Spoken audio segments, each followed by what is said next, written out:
अजमेर शरीफ का पूरा इतिहास बताएंगे और साथ में यह भी बताएंगे कि अजमेर शरीफ, जो कि एक हिंदू राजा पृथ्वीराज चौहान का गढ़ था, वहां एक फकीर का दरगाह कैसे बन गया। दोस्तों, अजमेर में उस वक्त एक मंदिर हुआ करता था जो अजमेर का सबसे बड़ा मंदिर हुआ करता था, और वह मंदिर सिर्फ राजाओं और रानियों की पूजा के लिए खास हुआ करता था।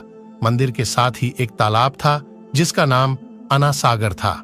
हिंदू उस तालाब के पानी को बहुत ही बरकत वाला, पवित्र समझते थे। उनका मानना था कि जो इस तालाब में नहा ले उसके सारे पाप धुल जाते हैं।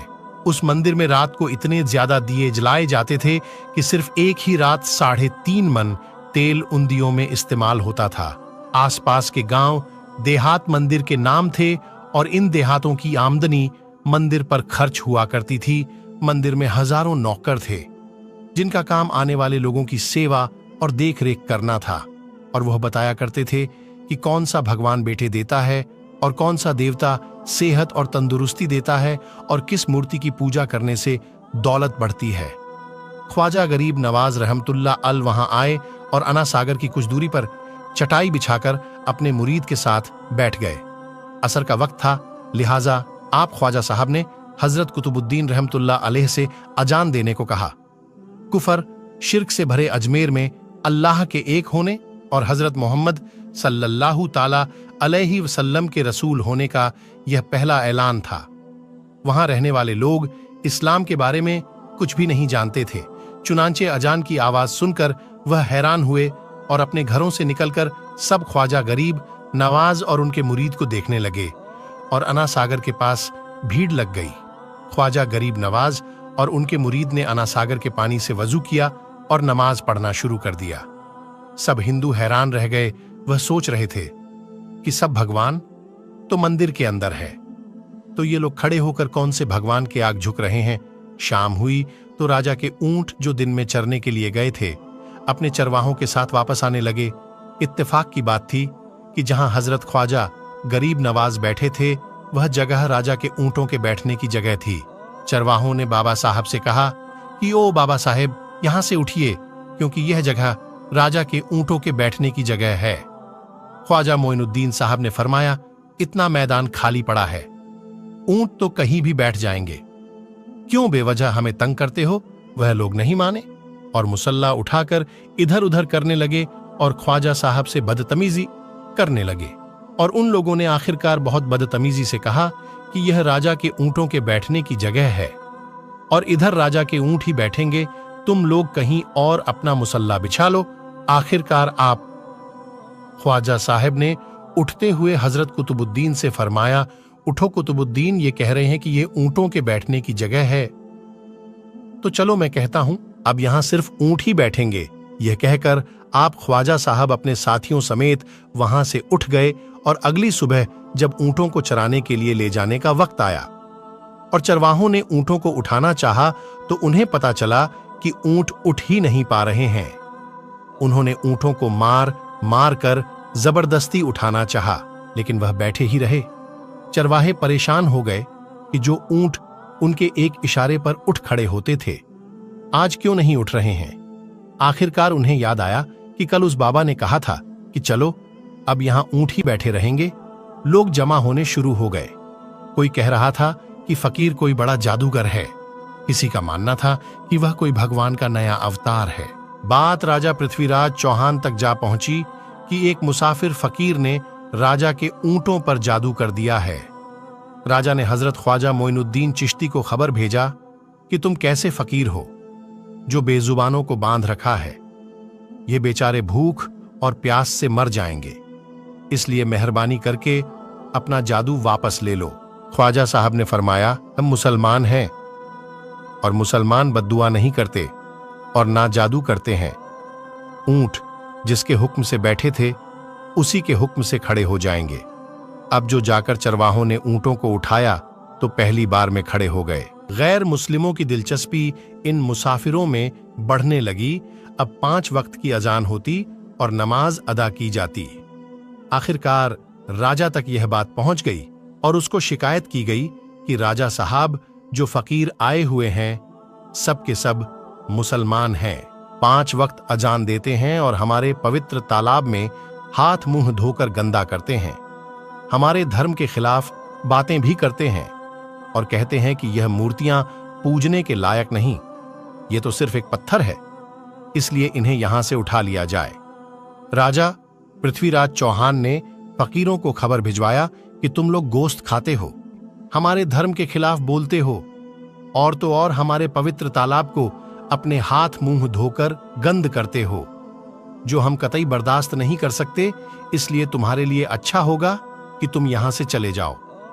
ख्वाजा साहब ने फरमाया, और भी तो दुनिया आती है, सिर्फ हमारे ही पानी लेने से आखिर क्या फर्क पड़ जाएगा। राजा कहने लगा, वह सब हमारे धर्म और हमारे मजहब के लोग हैं और तुम दूसरे धर्म के हो। आइंदा तुम लोगों ने तालाब को नापाक किया तो हम तुम लोगों पर सख्त कार्रवाई करेंगे।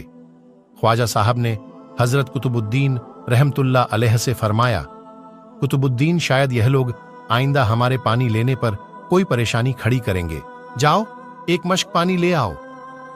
हजरत ख्वाजा कुतुबुद्दीन बख्तियार काकी ने फरमाया, चलिए हम अपना प्याला भर लेते हैं।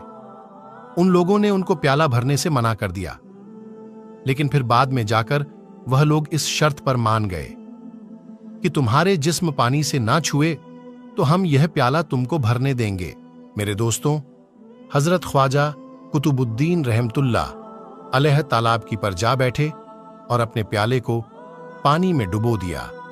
जब वह प्याला भर गया तो हजरत ख्वाजा कुतुबुद्दीन रहमतुल्लाह अलैह ने वह प्याला ऊपर खींच लिया।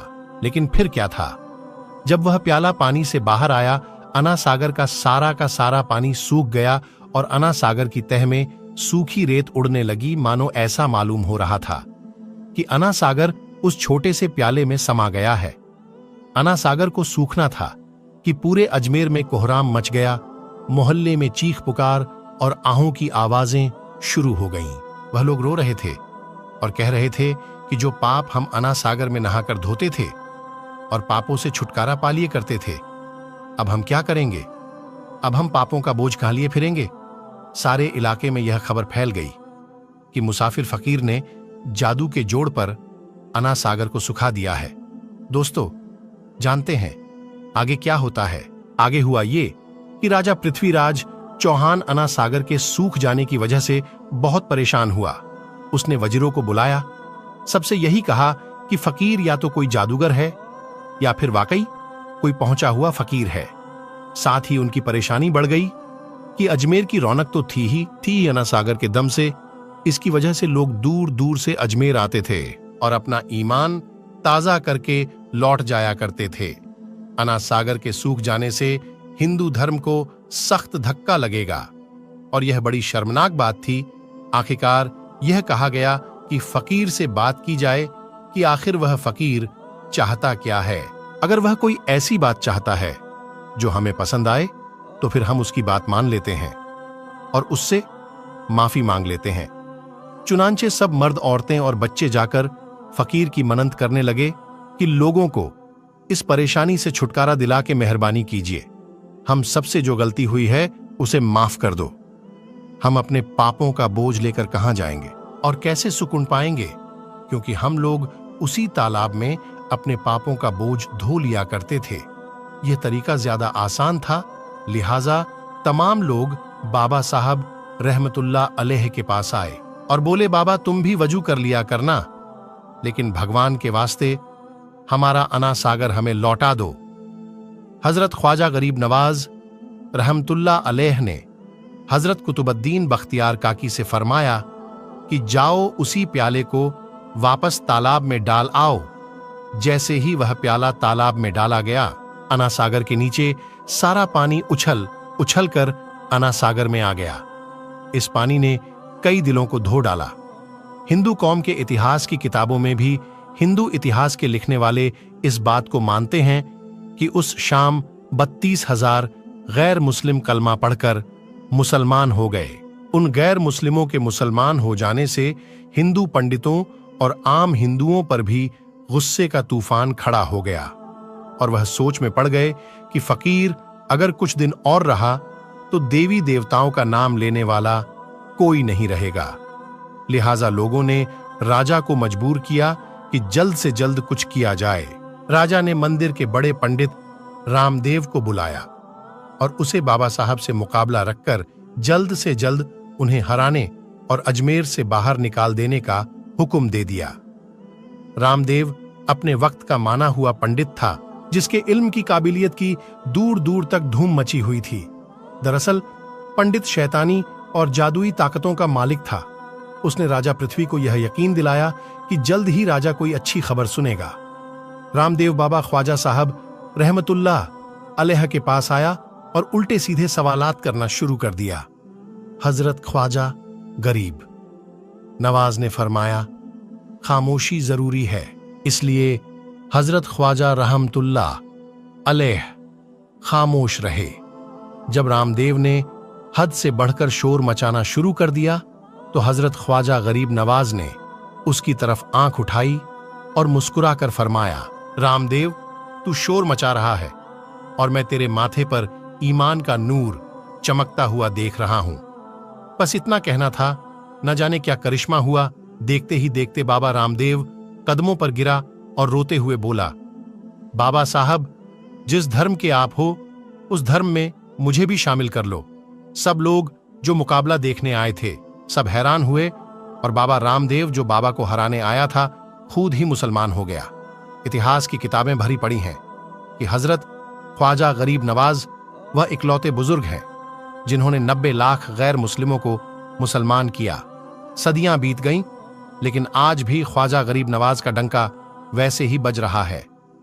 सुभान अल्लाह। दोस्तों, वीडियो अच्छी लगी तो लाइक और सब्सक्राइब कर दीजिए और अपना बहुत ख्याल रखिएगा। अल्लाह हाफिज।